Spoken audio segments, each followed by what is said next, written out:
Et salut tout le monde, mon nom est Bond, Bibi Bond. Bienvenue donc pour cette nouvelle vidéo, c'est Bibi 300. Et oui, ça faisait longtemps, une critique ciné. Oh, la dernière c'était quoi? Blade Runner, je crois, 2049? Ou je sais plus exactement, mais bref, ça fait longtemps hein, que j'en ai pas fait justement de critique. Non, c'était Joker, exact, je m'en souviens maintenant. Joker, excellent film, hein, d'ailleurs, vous pouvez aller le voir, hein, bien sûr. Enfin, le voir, maintenant il est plus au ciné, mais enfin vous avez compris ce que je voulais dire. Et ben là, aujourd'hui, je vais vous parler donc d'un film que j'attendais quand même, sans pour autant que ce soit vraiment une attente colossale. Je l'ai enfin vu et je vais pouvoir vous en parler. C'est parti mesdames et messieurs pour No Time to Die. Oh yeah.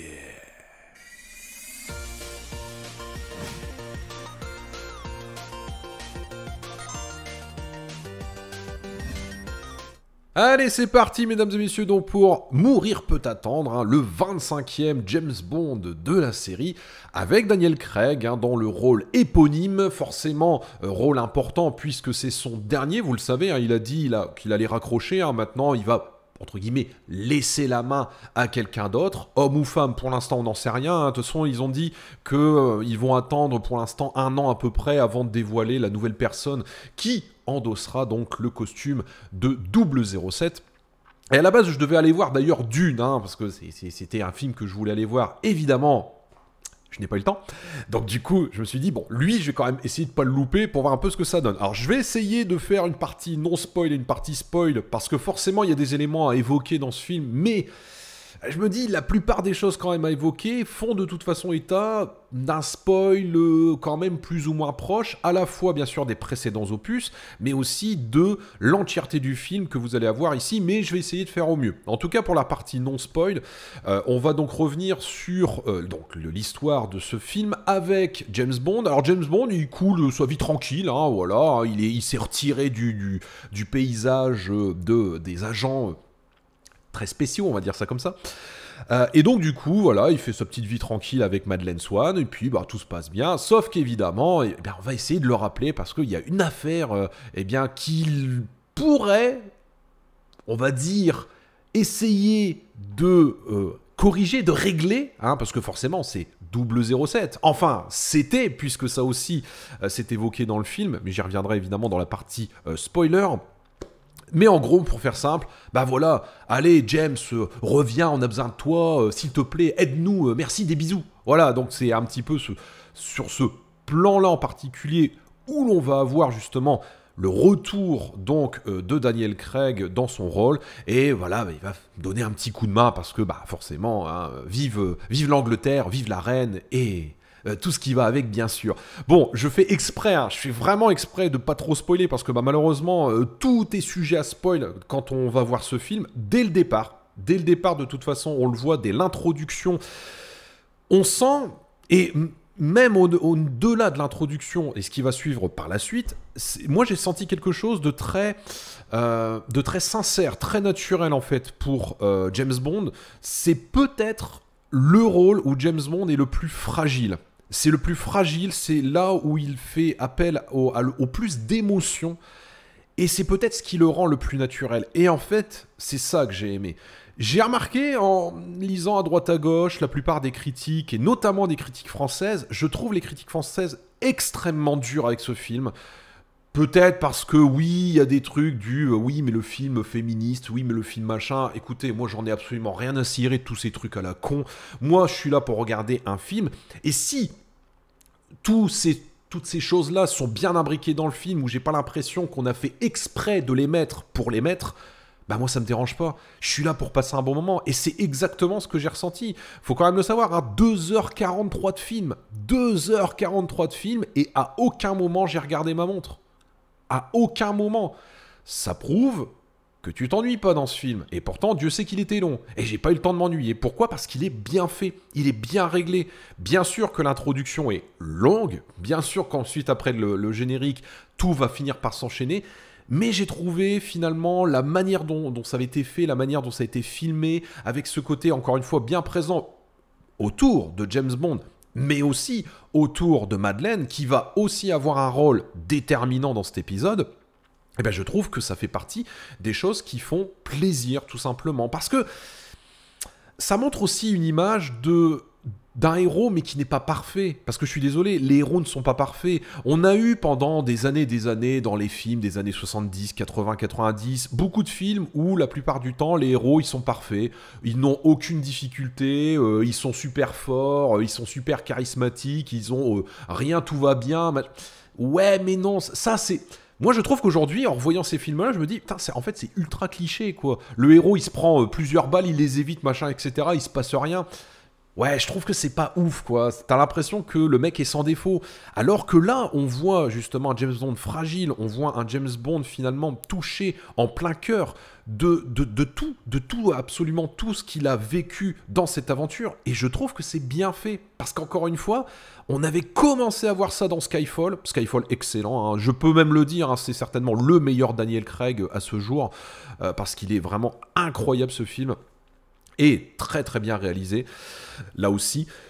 C'était Sam Mendes, hein, je crois de mémoire d'ailleurs, le réalisateur. Bref, tout ça pour dire que j'ai aimé la manière dont ils ont parlé de James Bond dans cet épisode, la manière dont ils l'ont finalement amené jusqu'à la fin. Et vous verrez évidemment, la fin fait énormément débat, bien sûr, puisque dans ce film, on a presque l'impression qu'il y a eu des choix qui ont été faits, que ce soit au milieu, au début, à la fin, et où on se dit « Wow, ça va pas plaire à tout le monde », définitivement, c'est un film qui ne plaira pas à tout le monde. Ça, c'est une évidence. Pourquoi ? Parce qu'ils prennent des choix. Et au lieu de dire qu'ils prennent des choix, je vais dire qu'ils prennent des risques. Parce qu'ils prennent des risques tout simplement pour changer aussi un petit peu la formule James Bond, pour la faire évoluer, pour finalement faire en sorte qu'elle prenne peut-être un petit peu plus le pas d'un Mission Impossible, qui, lui, aujourd'hui, Mission Impossible est devenu véritablement un ténor de l'action non-stop. Aujourd'hui, vous allez voir un Mission Impossible, vous vous prenez claque sur claque. Littéralement, le dernier Mission Impossible en fait les frais, entre guillemets, de manière positive. C'est là où on voit la différence, c'est là où on voit à quel point ça fonctionne. Mais pourquoi ? Parce que justement, James Bond, je pense, et en l'occurrence, ce James Bond, on voit qu'il est dans une direction où il va commencer à faire évoluer la licence vers quelque chose peut-être plus dans l'air du temps, oui, mais surtout de le faire de la manière la plus naturelle possible. En tout cas, de mon point de vue, encore une fois, hein, ça reste, je suis pas critique ciné, hein, donc je vous dis mon point de vue en tant que consommateur de films, hein, en tant que viewer basique. Et ben moi je trouve que ça fonctionne plutôt bien à ce niveau-là. J'ai bien aimé aussi les scènes d'action. Il y en a pas forcément tant que ça. Mais par contre, elles sont très très bien réussies. Toute l'introduction fonctionne extrêmement bien, encore une fois. L'Aston Martin qui fait toujours son petit effet, là aussi. Plein d'autres choses qui vont s'ajouter ici là. Quelques gadgets, notamment à la fin, mais là pareil, c'est pas non plus ce qui est utilisé le plus, hein. De toute façon, il faut être clair sur un point, hein. Les gadgets dans la période Craig sont vraiment relégués au second plan. C'est le cas une fois de plus ici. C'est assez regrettable. La courte, très très très courte apparition de ma femme, de ma waifu, de ma femme adorée, Ana de Armas, qui a un tout petit rôle, mais alors vraiment ça dure quoi, 10 minutes, 15 minutes, je sais pas, mais ça dure très très longtemps, enfin pas très longtemps justement, qui donc campe le rôle de Paloma. J'ai trouvé, alors peut-être parce que c'est Ana de Armas et que du coup je ne suis pas objectif dans ce que je vais dire, mais je pense que c'est peut-être l'un des meilleurs rôles du film. Peut-être parce que... Mais je trouve qu'elle est parfaite.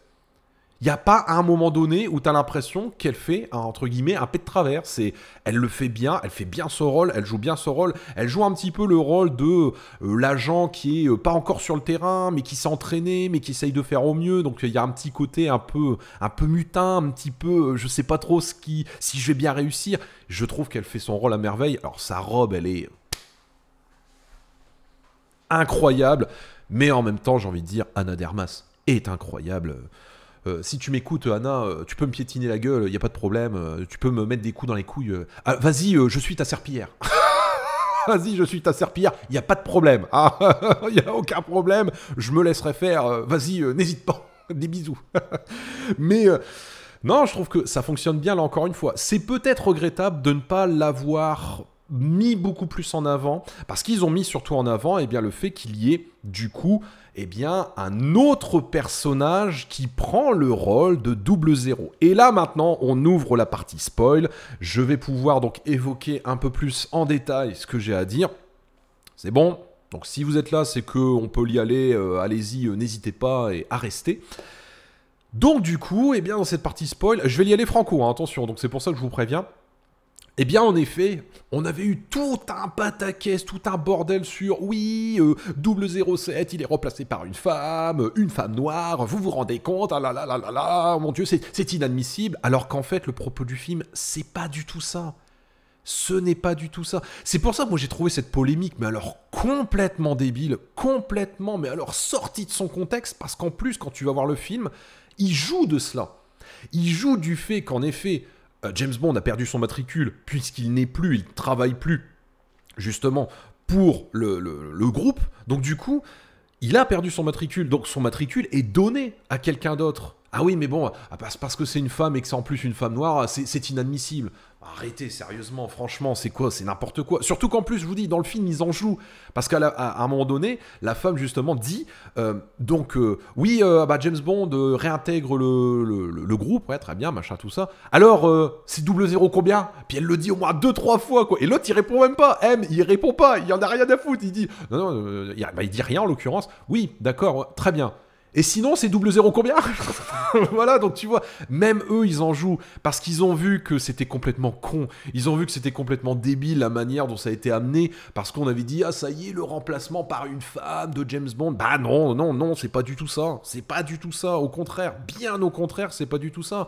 Puis bon, je veux dire, vous êtes dans une entreprise, vous portez un matricule, bon, si c'est le cas, c'est un peu bizarre quand même, mais vous avez un poste, bah forcément, quand vous quittez votre poste, on va pas changer votre poste parce que vous étiez spécial, hein. Bah non, hein, c'est comme les numéros, hein, c'est comme les numéros foot, hein, vous avez un maillot spécial, certes, il y a peut-être des joueurs qui l'ont porté, bah, d'autres joueurs qui vont suivre vont le porter aussi. Et ça ne fait finalement pas grand bruit. Donc oui, polémique pour rien, une fois de plus, mais sur Internet, on a l'habitude. Donc ça ne me surprend pas tant que ça finalement. Ce qui surprend, par contre, c'est clairement le parti pris à la fin du film. Et oui, ils ont fait le pari fou de faire mourir James Bond. Et vous savez quoi?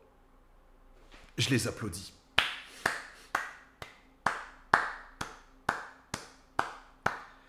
Faut quand même avoir faut quand même avoir une sacrée grosse paire de coronesses pour faire ce qu'ils ont fait. Honnêtement, je connais très peu de licences qui seraient capables de faire ça. Moi, je trouve que c'est certainement l'idée la plus couillue de ces 20 dernières années sur une licence pareille. Ni plus, ni moins. Et je suis très content de ce qu'ils ont fait. Pourquoi? D'une part, parce que c'est pour réellement clôturer l'ère Craig. Voilà, on le sait maintenant, Daniel Craig, il a dit, de toute façon, il a dit, c'est fini, c'est terminé, je ne rempile pas. Donc, pour ça, il fallait marquer le coup. Alors vous allez me dire, mais pourquoi on ne l'a pas fait sur les autres? Mais les autres, c'était différent, c'était pas la même chose. Il n'y avait pas ce sentiment d'accomplissement, surtout qu'en plus, là, la particularité en fait des films avec Craig, c'est qu'il y a une continuité. Entre Casino Royale, Skyfall, Quantum of Solace, Spectre et No Time to Die, il y a une continuité. Et on le voit d'ailleurs au début de l'intro. Au début de l'intro, James Bond va se recueillir sur la tombe de Vesper. Vesper, que l'on a vu notamment dans Casino Royale. Donc, il y a un lien. Tout ça, c'est une continuité. Donc, finalement, le fait qu'il y ait une continuité qui se fait comme ça, finalement, de manière très naturelle, et surtout qui se voit, parce que je dis pas qu'il n'y avait pas de continuité dans les autres épisodes, mais là, cette continuité, ce fil rouge, on le voit, tout est imbriqué directement. Et c'est aussi pour ça que je pense qu'ils se sont dit, faut qu'on mette un terme à cette épopée, à cette histoire, pour justement clôturer l'ensemble. Et le fait de le faire de cette manière-là, je trouve que c'est certainement la meilleure des manières, tout simplement. Ni plus, ni moins. Oui, bien sûr, on va me dire, alors ils vont faire comment pour le prochain? Reboot, pas reboot, donc on va revenir comme si de rien n'était. Écoutez, ça c'est la magie du cinéma, hein. Mais des reboots, il y en a eu, hein. Calculez le nombre hallucinant de reboots qu'il y a eu sur Batman, le nombre hallucinant de reboots qu'il y a eu sur Spider-Man, le nombre hallucinant de reboots qu'il y a eu sur tout un tas de séries. Certes, les personnages ne sont pas morts, mais vous savez à quel point aujourd'hui Hollywood, et notamment de cette période très 90, années 2000, ils prenaient pas de risques. Voilà, c'était toujours des happy end, des merci, au revoir. Que là, on prend enfin des risques. Oui, c'est couillu. Oui, ça ne plaira pas à tout le monde. Oui, ça peut paraître finalement très décalé par rapport à l'histoire, très décalé par rapport au principe, peut-être. Mais je trouve que c'est certainement une des meilleures choses qu'il pouvait faire pour clôturer la saga Craig, tout simplement. C'était une des meilleures choses. Moi, je vous l'ai dit, je suis partisan de faire mourir les personnages attitrés des films et des licences. Moi, je vous l'ai dit, je l'ai toujours dit, je fais partie, moi, de cette catégorie de gens qui pensent que pour surprendre, c'est ce qu'il faut faire. Ils l'ont fait, ça m'a surpris, ça m'a même bluffé, parce que je me suis dit, ils ont osé le faire. Et rien que pour ça, je dis bravo. Bravo. C'est sûr que ça va pas plaire à tout le monde. Ah, ça, c'est sûr et certain. J'en ai vu plein choqués. Mais je trouve que, de mon point de vue, c'était peut-être la meilleure chose à faire. Tout simplement. Surtout qu'en plus, quand il explique finalement pourquoi il fait ça, pourquoi il se sacrifie, parce que, on est dans la partie spoil, donc on peut y aller. Quand il explique finalement que entre guillemets, il se sacrifie parce qu'il est contaminé. Il y a une histoire de virus en fait dans le film, donc du coup, c'est un virus qui est basé sur l'ADN, sur des nanobots. Donc c'est-à-dire que si le virus est programmé pour que ton ADN, par exemple, ou l'ADN de certains soit contaminé avec les nanobots, c'est à vie. Donc déjà, il te dit, c'est à vie, tu ne peux pas l'enlever, tu ne peux pas. C'est bon, quand c'est dans ton corps, c'est terminé. Il suffit simplement que tu le touches ou quoi que ce soit, puis c'est foutu. Et donc du coup, à la fin. Donc le méchant campé par Rami Malek, méchant pas ouf, hein, je dois bien reconnaître, ils nous ont fait une Far Cry, hein, c'est-à-dire on l'a vu un peu au début et puis un peu à la fin. Voilà, puis après, finalement, pas très intéressant. Je trouve que ça c'est pas ouf, hein. Honnêtement, c'est peut-être un des méchants les moins bien travaillés de toute la saga. C'est assez regrettable malheureusement, surtout qu'il y avait vraiment moyen de faire quelque chose de vraiment bon, mais bon. Tant pis. Pourtant, l'intro est exceptionnelle, hein, franchement, quand il arrive sur la glace comme ça avec le masque, il y avait moyen de faire quelque chose et tu sens que ça n'a pas été très travaillé vraiment de ouf à ce niveau-là. C'est dommage. Mais, du coup, il arrive quand même à contaminer James Bond par l'ADN, entre guillemets, du coup, contaminé lui aussi de Madeleine et de sa fille. Puisque oui, apparemment, il a une fille. Voilà. Bon, ça oui, je peux comprendre que ça a surpris les gens. Quoi, il y a une fille? Ah bon? Alors d'abord, au début, il lui dit « Non, c'est pas ta fille. Hein. » Mais après, bon, si, on a compris que c'était sa fille, hein, tout simplement. On a bien compris. Hein. Les yeux bleus, il y a un moment donné... Bon, voilà. Et donc, du coup, il se rend compte et lui dit « Tu es contaminé. » Donc maintenant, quand tu vas toucher, t'approcher, serrer dans tes bras et embrasser les gens que tu aimes, en l'occurrence, Madeleine et sa fille, eh ben, elles vont mourir. Donc t'imagines en tant que...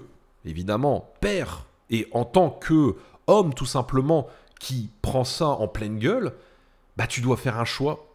Soit tu vis jusqu'à la fin de tes jours en te disant que les gens que tu aimes le plus, tu ne peux plus les voir, tu ne peux plus les toucher, tu ne peux plus les serrer dans tes bras, jusqu'à la fin de tes jours, ou tu n'es pas assez fort, et tu te sacrifies. Ou tu sais que tu ne pourras pas lutter contre ça, et tu te sacrifies. Bah, c'est ce qui s'est passé. Franchement, réfléchissons à ça. Honnêtement, vous seriez dans la même situation. On vous dit, voilà, tu es James Bond, homme, femme, peu importe.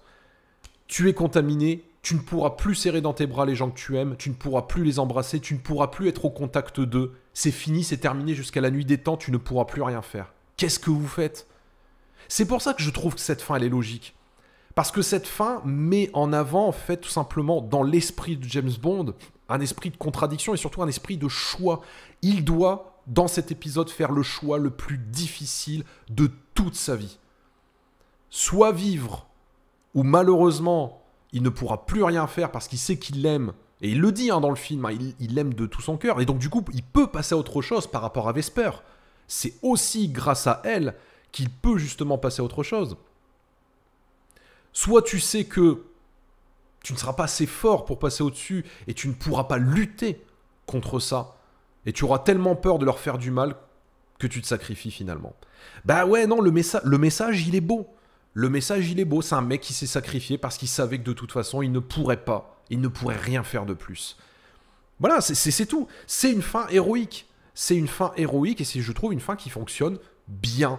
Puisque justement, c'est ce que l'on attendait aussi de cette volonté-là. C'est pour ça aussi que ça surprend, parce qu'il y a eu ce choix, mais en même temps, quand on réfléchit bien, et je vous l'ai dit, quand tu réfléchis bien finalement au tenant et aboutissant, et finalement à la balance bénéfice-risque de tout ça, bah tu te rends bien compte qu'en effet, il y a un élément qui rentre en ligne de compte, et c'est cet élément-là en l'occurrence. C'est pour ça que je vous dis, c'est ça qui est bien en fait dans le film, c'est que justement on a ce sentiment d'avoir finalement un James Bond qui est fragile, un James Bond qui est finalement qui se pose le plus de questions et qui va forcément prendre des choix qui auront une conséquence. C'est peut-être le film où il y a le plus de choix avec le plus de conséquences dramatiques ou bénéfiques. C'est peut-être le film où il y en a le plus. Ni plus ni moins. C'est aussi ça qui surprend. Parce que c'est pas très James Bond, ça. James Bond qui fait des choix. Honnêtement, tu regardes les anciens films, bon, il en faisait pas tant que ça. En tout cas, des choix moraux importants. Bah là, si. Et c'est peut-être ça qui surprend les gens. Parce qu'ils ont peut-être pas eu l'habitude de ça. Et moi, j'adorais. Et moi, j'adorais ça, tout simplement. Donc oui, le personnage de Safin, campé par Rami Malek, pas ouf. Hein. Je trouve qu'on aurait pu vraiment le développer encore plus. C'est dommage, il est vraiment très très peu exploité. Et voilà, il est là sans être là. C'est très regrettable. Le personnage de Paloma qui aurait mérité, je pense, aussi un rôle un peu plus important. La mort de Félix Leiter. Là aussi, pareil, hein, ça montre encore une fois une fracture. Hein. Voilà, Félix, voilà, on le fait mourir parce que en l'occurrence, ils se sont fait trahir par Logan. Logan, l'espèce de blondinet dégueulasse, où on savait très bien que de toute façon, c'était donc un pourri. Alors, le fait qu'ils ont fait tout déglinguer Spectre, alors j'ai pas vu Spectre, donc évidemment, je ne peux pas vous en dire plus par rapport à ça, mais ils ont mis en place le fait que Spectre était encore donc dans ce film, avec notamment Blofeld. Donc à un moment donné, grâce notamment à l'ADN qui a été changé et tout ça, donc du coup, ils meurent tous à un moment donné dans la soirée avec Paloma et James Bond. Je trouve que c'est une manière un petit peu rapide, expéditive, de déglinguer Spectre. Certes, c'est une manière comme une autre, là aussi pareil, de passer à autre chose, mais ça va vite, hein. Ça passe très très vite là-dessus, hein, très clairement. Avec l'autre et son œil bionique aussi. Blofeld, évidemment, qui lui est mort indirectement, parce que justement, quand Safin va voir donc du coup Madeleine, et donc du coup, il lui dit « mets ce parfum », et tu vas tuer Blofeld. Et elle comprend en fait que c'est du parfum contaminé. Donc elle en met sur ses bras. Et à un moment donné, on voit qu'elle lutte pour essayer de faire au mieux. Elle n'y arrive pas, elle s'en va. Et James Bond, il prend sa main comme ça. Enfin, il prend son bras. Forcément, contaminé du coup, avec le parfum. Et dans un excès de rage, il veut étouffer du coup Blofeld. Sauf que forcément, en faisant ça, c'est lui qui le contamine, et indirectement, c'est lui qui tue Blofeld, et donc du coup, tout Spectre avec lui s'envole et s'éparpille en 1000 morceaux. Donc oui, ça va assez vite finalement, la manière dont ça a été fait, je sais pas si c'était vraiment obligatoire, mais bon, du coup, ça prend beaucoup de place, là où j'aurais aimé que le personnage justement de Safin soit beaucoup plus développé à ce niveau-là. Ça, c'est vraiment mon plus gros regret dans le film. Ça, et le fait que, à certains moments, on a l'impression que on aurait pu aller un petit peu plus loin, finalement, dans les choix qui ont été faits, dans toutes ces choses-là. Pendant longtemps, je me suis dit, M, il prend des décisions qui sont quand même très bizarres, parce que le projet Héraclès, hein, donc de cette espèce de virus qui est là, et qui, donc, du coup, est fait avec les séquences ADN et tout ça, apparemment, c'était un projet sous le manteau, comme le dit M. Donc finalement, je me suis dit, est-ce que M ne serait pas un pourri? Moi, je voyais un truc comme ça pour la fin. Moi, je me suis dit, James Bond, il va revenir, puis M, comme il sait que le projet vient de lui, boum, il le tue. Hop, voilà, il tue James Bond, et au final, personne ne sait rien, personne ne sait ce qui s'est passé. N'hésitez pas les scénaristes, hein. Moi, j'ai plein d'idées comme ça. Allez-y, demandez-moi, il n'y a pas de problème. Enfin voilà, fin du spoil. Je vais finir là-dessus. De toute façon, il n'y a pas grand-chose d'autre à dire. Moi, j'ai bien aimé ce film. C'est pas le meilleur. Ça sera pas le meilleur James Bond. Ça sera pas le meilleur de Daniel Craig. Non. Mais c'est un bon James Bond. Je dirais même qu'on en est sur du très bon, en fait. Pourquoi? Parce que c'est un film qui essaye un petit peu de changer la manière de faire, qui essaye un petit peu de faire évoluer le personnage de James Bond en le rendant plus fragile, plus naturel, plus simple que simplement un soldat mal alpha qui fait tout et qui réussit tout. Je trouve que c'est ça aussi qui est bien. Ça donne une image de quelqu'un qui n'est pas forcément le plus puissant du monde, n'est pas forcément le plus incroyable du monde, mais il a aussi des fragilités. Il a aussi des questions qui restent en suspens au fond de son corps, et ça en fait partie. Ça en fait partie tout simplement. Le personnage de Léa Seydoux qui est bien joué également, même si j'aurais aimé là aussi peut-être un autre développement. Mais bon, ça après, c'est comme ça.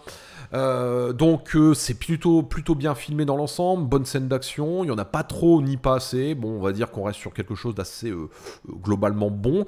Non, c'est bien, j'ai passé un bon moment, encore une fois. Je veux dire, moi j'attendais juste un film qui me divertit. Je m'en fous des considérations de machin, ah oui, mais le message, les trucs, moi j'en ai rien à foutre. Moi, tout ce que je veux, c'est voir un film. Moi, je m'en fous des messages à côté. Surtout que là, en plus, honnêtement, tout est bien imbriqué. T'as pas l'impression que c'est fait exprès. T'as pas l'impression qu'on a fait exprès de mettre des femmes pour mettre des femmes. C'est bien implanté, c'est bien imbriqué. C'est pas fait exprès. C'est ça que je veux dire. On le sent. Il y a des films où c'est fait exprès. Ça, j'en suis d'accord. Honnêtement, je suis totalement d'accord avec ça. Le cas de... je sais plus comment, pas Wonder Woman, c'est avec Brie Larson là. Bon, vous me le direz. Hein, Captain Marvel, voilà, je crois que c'était ça. Captain Marvel. Oui, voilà. Bon, là, par contre, ça sautait aux yeux qu'ils avaient fait exprès de foutre ça comme ça. C'était mal fait, c'était mal pensé. Et c'était mal interprété et c'était pas fait de façon naturelle. Là, c'est fait de manière naturelle. On passe un bon moment. 2h43 de film où je me suis pas ennuyé une seule seconde. J'ai pas regardé ma montre. C'est bien filmé. C'est plutôt bien foutu, même globalement, sur les différents décors que l'on va voir, sur la colorimétrie de l'ensemble et général. C'était bien. Et j'ai passé un bon moment. C'est tout ce que je voulais. C'est ce que j'ai eu. Et c'est donc très bien à mon niveau. Je trouve qu'on a été très dur avec ce film, peut-être pour des considérations qui sont pour moi totalement infondées, et on a oublié peut-être l'essence même d'un film, c'est le divertissement. J'ai l'impression qu'on passe beaucoup de temps en ce moment à voir les à côté des films, et on oublie un peu l'essentiel, c'est de passer un bon moment sur le film. C'est exactement ce qui s'est passé. Moi, je me suis mis en tant que spectateur lambda, banal, basique, j'ai été le voir, et j'ai passé un bon moment. Voilà. Donc, si vous voulez aller le voir, n'hésitez pas. Je trouve que c'est un bon film. Ça sera pas le meilleur parce que je trouve que Skyfall est clairement au-dessus et restera peut-être l'un des meilleurs Bond tout confondu et certainement le meilleur de Daniel Craig. Mais en tout cas, lui, il fait quand même partie de ceux qui sont quand même vraiment bien à ce niveau-là. Puisqu'encore une fois, il tente des choses, il essaye de faire des choses qui sont peut-être pas au goût de tout le monde, mais vous savez ce qu'on dit. Si ça fait parler, c'est que le film a réussi. Merci beaucoup, des bisous et à très bientôt pour de prochaines aventures. Portez-vous bien, paix, sérénité, force et robustesse, et vive le ciné. Allez, salut tout le monde, et à la prochaine. Ciao, ciao, ciao.